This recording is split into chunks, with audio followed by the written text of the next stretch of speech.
कुठे कधी हरवले कसे कोण जाणे, चोचीतले त्यांच्या गाणे. नभाच्या मनाला पडे घोर आता, उखाणे कसे सोडवावे. कसे वागळे कळ्यांचे फुलाची कळेना, कधी वाढले हे दुरावे कळेना जुरे बाग. आता सुनी सुनी सारी का कळेना अशी हरवली पाखरे, हरवली पाखरे, हरवली हरवली पाखरे. का कळेना अशी हरवली पाखरे, हरवली.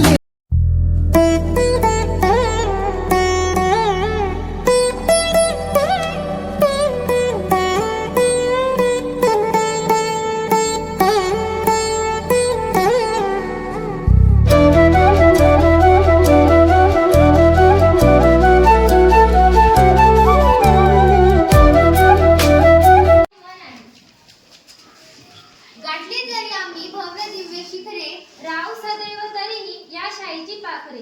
दिले बळपंखा टाकल्या कौतुकाच्या माळा, सर्वगुणी निराळी एक आमची शाळा. आज निरोप समारंभ. निरोप समारंभ म्हटला की शाळेचा शेवटचा दिवस.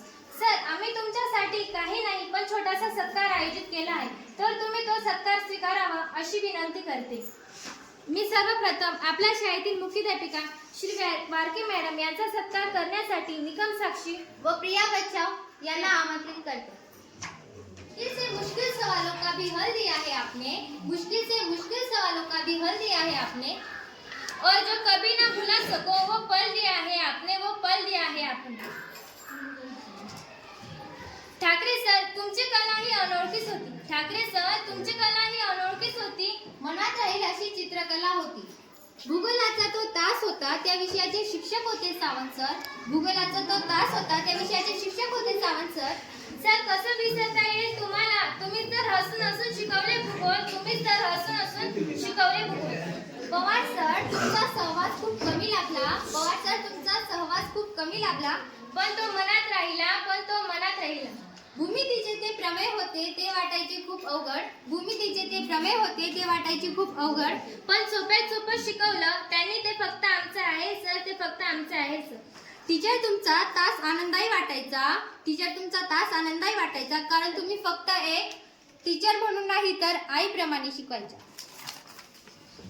निकम सरांना विसरणे कसे शक्य होईल? निकम सरांना विसरणे कसे शक्य होईल? त्यांनी फक्त विज्ञान नाही तर पुढील जगाचे ज्ञान शिकवले. विषयाच्या त्या शिक्षिका नव्हत्या, विषयाच्या त्या शिक्षिका नव्हत्या, पण सदैव आमच्या मनात राहिल्या असे आमच्या मोरे मॅडम. आठवा आठवा कोण राहिलं? आठवा आठवा कोण राहिलं? राहिले आपले चौधरी सर, ज्यांनी मराठीच नाही तर जीवनाचे धडे शिकवले. ज्यांनी मराठीच नाही तर जीवनाचे धडे शिकवले. संवाद होता छोटा, शिस्त होती मोठी. फक्त बीजगणित नाही आयुष्यातील गणित शिकवले त्यांनी, फक्त बीजगणित नाही आयुष्यातील गणित शिकवले त्यांनी असे आमच्या मुख्याध्यापिका मॅडम.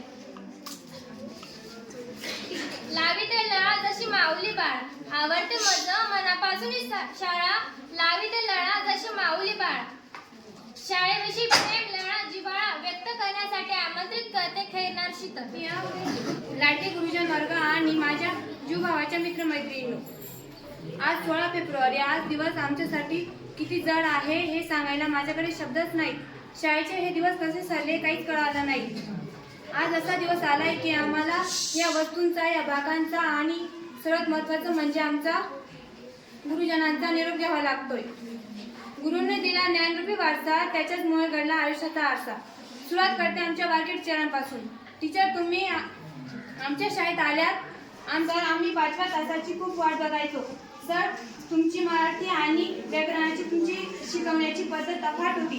सर, तुम्ही कधीच मारलं नाही, उलट चुकलं तर प्रयत्न करायचं म्हणत आम्हाला नेहमी प्रोत्साहन दिले. सावंत सर, तुम्ही आमच्या गँगला नाव ठेवले ते निश्चित आहे, पण सर विसरताय का? हसण्यामुळे होतोय. हवे तसे वळवता येते. दुःखात आठवणीने रडता रडता सुखात आठवणीने हसता येते. आमच्या बारकी टीचर यांची शिस्त ही शिस्तच होती. आल्या काही दिवसातच वातावरण वेगळे झाले. आमचे ते निकम सर होते. कायम बोलायचे, गिव्ह रिस्पेक्ट टेक रिस्पेक्ट. हसत हसत शिकवणाऱ्या त्या आमच्या गुजर टीचर व प्रेमाने समजून सांगणाऱ्या. सर तुमची कला ही जगात भारी, कारण आमचे ठाकरे सर खूपच भारी. आमच्या मोरे टीचरांनी शिकवले आम्हाला शिस्त. आमच्या मोरे टीचरांनी शिकवले आम्हाला शिस्त. पण काय सांगू टीचर, वर्ष होता शेवटचा म्हणून राहिलो बेशिस्त. भली मोठी पहाड म्हणून आली मराठी, यात मराठीचे शिक्षक म्हणून आले चौधरी सर. यांनी शिकवले मराठीचे व्याकरण खूप सुंदर. ते भूमितीचे प्रमाण लक्षात ठेवणे, मोठे मोठे गणित सोडवणे. ते भूमितीचे प्रमाण लक्षात ठेवणे, मोठे मोठे गणित सोडवणे. हे शिकवलं आमच्या लाडक्या आयर सरांनी. आमचे वर्ग शिक्षक म्हणजे पवार सर. यांचे शब्द आम्ही कधीच विसरणार नाही. थोडा तुमचा आवाज कमी करा, समोर ऑफिस आहे. राहिले कोण आमचे आवडते सावंत सर राहिले. त्यांनी शिकवले, त्यांनी सांगितलेले आम्हाला 9वीला गोव्याचा जग, तो तर आम्ही कधीच विसरणार नाही. वर्गात सूचना घेऊन आल्यावर विनाकारण म्हणायचे, मुलांनो बसा खाली, असे म्हणणारे आमचे माणिक मामा. कधी मोबाईल देण्यासाठी नकार न देणारे आमचे बोरसे मामा.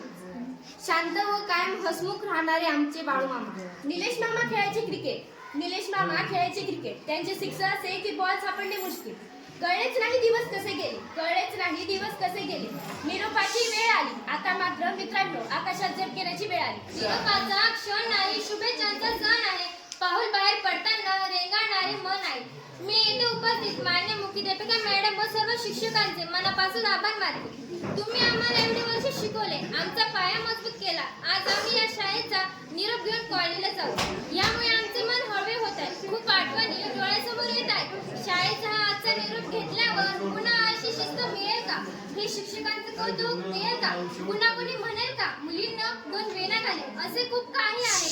मग ती जेवणाच्या सुट्टीसाठी घंटी वाजण्याची वेळ असो, पाणी पिण्याच्या नावाने थोडा वेळ तिकडेच गप्पा मारणे असो, कोणता तास बोर झाला तर आळस देणे असो, या आठवणी पुन्हा मिळतील का?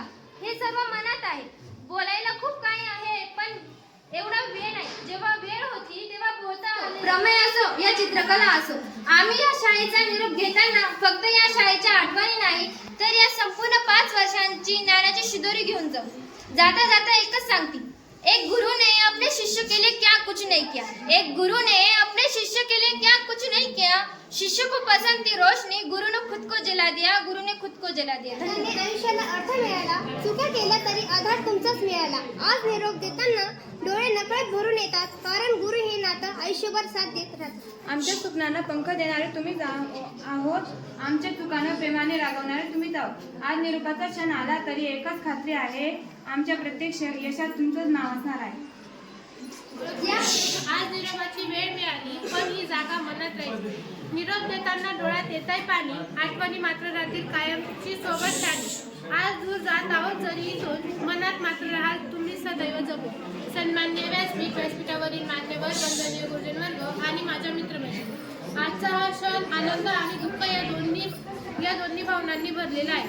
आनंदाने कारण आता उपस्थित या ठिकाणी आजचे निरोपार्थी, खरं म्हणजे निरोप घेणं यापेक्षा काहीतरी नव्याची सुरुवात करणं या अर्थी तुम्ही पॉझिटिव्हली बघा या गोष्टीकडे. कारण की इथून पुढे याच्या आधी सांगणारे आम्ही होतो, ऐकणारे तुम्ही होते, या 4 भिंती होत्या. इथून पुढे मोकळं आकाश तुमचा रिकाम आहे. इथून पुढे तुम्हाला सांगणारे कोण नसेल, ऐकणारे तुम्ही कोणाचे बांधील नसाल. इथून पुढे तुम्ही फ्री आहात. तुमच्यावर डिपेंड आहे आता तुमच्या आयुष्याला कुठलं वळण द्यायचं. मित्र चांगले निवडा, चांगल्या सवयी लावा. अनुभवातून माणूस शिकत जातो. काही गोष्टी आमच्या राहून गेल्या आमच्या काळात, ज्या अनुभवातून आम्हाला शिकायला भेटल्या. आमच्या अपेक्षा आहे की भविष्यात तुमच्याकडून आम्हाला त्या अपेक्षा असते. आम्ही बऱ्याच वेळा म्हणायचो 12 पाठवत असताना माझ्यासमोर नवीन विद्यार्थी असते, त्याने विद्यार्थी 100% थोडा अभ्यास करतील, मला खात्री आहे तेही चांगले आहेत, पण तुमची कमतरता भरून काढू शकत नाही. आजच्या निरोप प्रसंगी थोडं आटप्त घेतो. काही चुकून बोललं गेलं असेल माझ्याकडून किंवा माझ्यामुळे कोणाला काही त्रास झाला असेल, मनापासून माफी मागतो आणि 2 शब्द थांबतो. ही ज्ञानाची शिदोरी म्हणजे तुम्हाला मिळालेला संस्कार आहे. इथे जे संस्कार मिळाले हे संस्कार कुठेच मिळत नाही. बघा, हायस्कूल लेवलला तुम्हाला हे ज्ञान देण्याचं पवित्र काम या शिक्षकांनी केलेलं आहे. विद्यार्थी दैवत शाळांमध्ये या पद्धतीने तुम्हाला शिकवलेलं आहे, घडवलेलं आहे. आता सावंत सरांनी सांगितलं तुम्हाला की थोडंसं कडू औषध दिलं, पण कडू औषध हे गुणकारी असतं हे तुम्हाला माहिती आहे. असो की तुम्हाला या 6 वर्षामध्ये बरेच काही शिकायचं. 16 असं म्हटलं तर वायंगो ठरणार नाही. आज ज्या ठिकाणी तुम्ही उभे आहात त्या ठिकाणापासून मागे वळून पाहण्याची गरज आहे. कारण तुम्ही या ठिकाणी पोहोचण्यासाठी अनेकदा स्वप्न बघितलेली होती आणि आज त्या ठिकाणी पोहोचलेले आहात आणि आतुरतेने ज्या क्षणाची वाट पाहत आहात तो क्षण आलेला आहे आणि तो म्हणजे तुमचे कॉलेजचे जीवन, म्हणजेच तुमचा विद्यार्थी दशेतील काळ संपलेला आहे. हा जो काळ आहे हा विद्यार्थी दशेतील काळ हा नुसता आनंदाचा काळ असतो. असं म्हटलं सुवर्ण काळ तरी वावगं ठरणार नाही. परंतु हा आज संपणार आहे आणि पुढे असणार आहे तो फक्त संघर्ष. पुढे असणार आहे तो फक्त संघर्ष. आणि म्हणूनच ही जी शाळा आहे हे विद्येचं एक पवित्र मंदिर आहे आणि या मंदिरात तुम्हाला आई वडिलांसारखे शिक्षक मिळाले, त्याचप्रमाणे भावा बहिणींसारखे मित्र मिळाले आणि शिक्षकांनी नुसतं पुस्तकातील काही गोष्टी शिकवल्या नाही तर त्यांनी जीवनात येणाऱ्या ज्या काही समस्या आहेत त्या समस्यांकडे सकारात्मक दृष्टीने बघण्यासाठी तुम्हाला काही अनुभव दिले. आता 10 फेब्रुवारीपासून सुरू झाली ती म्हणजे 12वीची परीक्षा आणि 20 फेब्रुवारीपासून सुरू होणार आहे ती म्हणजे 10वीची परीक्षा. 10 आणि 20 फेब्रुवारी या फक्त तारखा नाही आहेत, तर त्या ठिकाणी तुम्ही जे 8-10 वर्षापासून जे काही परिश्रम घेतले, मेहनत घेतली, जिद्द घेतली त्याचे काहीतरी फळ म्हणून तुम्ही आज या पेपरला सामोरे जाणार आहात. मोबाईल सायलेंटला ठेवा. नावं द्यायला काय करतात? पेनचा वापर करतात. अतिशय चुकीचं आहे. पेन्सिलनेच पूर्ण आकृती काढायची, स्केचला 1 मार्क्स आणि लेबलला 1 मार्क्स अशा प्रकारे मार्किंग त्या ठिकाणी असते. त्यानंतर व सर्व विद्यार्थी कार्यक्रमासाठी उपस्थित राहिले त्याबद्दल सर्वांचे आभार मानते व अध्यक्षाच्या परवानगीने कार्यक्रम संपला. यादों के पुराने एल्बम में छुपा के रखे हैं हमने वो दिन, गुल्लक में पड़ी चवन्नी सी बचा के रखे हैं हमने वो दिन. ना किसी मंजिल की फिक्र थी, जिंदगी जीने की उम्र थी, दोस्ती और दोस्तों से उधार के दिन थे, वो दिन भी क्या दिन थे.